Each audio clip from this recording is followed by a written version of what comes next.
Ama ko, kung maaari, ilayo mo sa akin ang saro ng paghihirap na ito. Gayunman, huwag ang kalooban ko, kundi ang kalooban mo ang mangyari.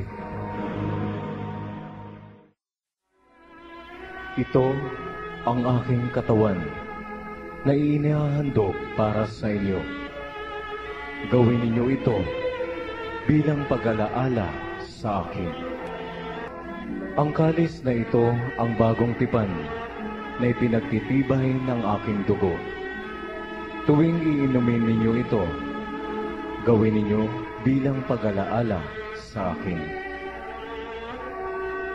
Ngunit, kasalo ko rito ang magkakanulo sa akin.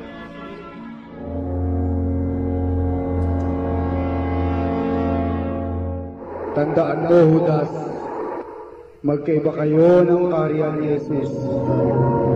Siya'y taga-langit, ika'y taga-lupa. Hindi ba't tila kang nagpapaikot sa daigdig? Ang salapi ay lakas, at ang lakas ay kapangyarihan. Ipagkanulo mo si Jesus. Ipagkanulo mo siya.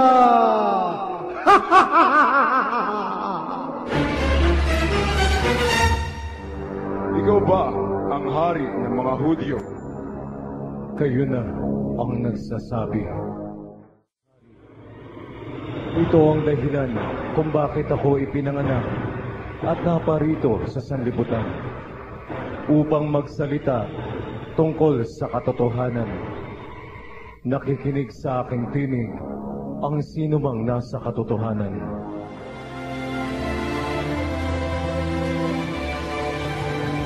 Ibig ba ninyong palayain ko ang hari ng mga Hudyo? Hindi! Wag siya! Hindi si Barabas! Bakit ako yan? Ginawa ko na po!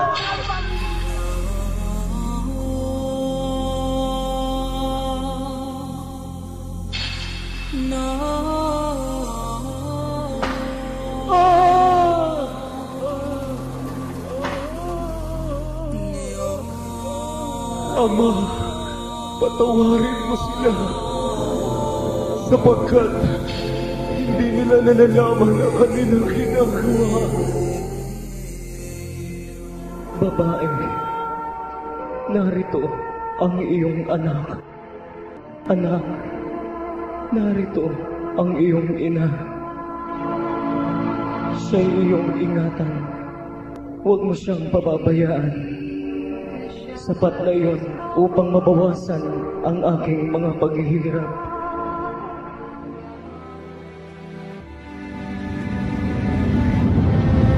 Ama,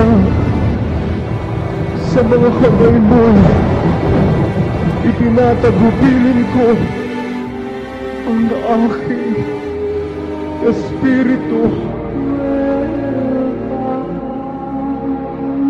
Tunay nga ang kanyang patotoo. Tunay na siya'y anak ng Diyos.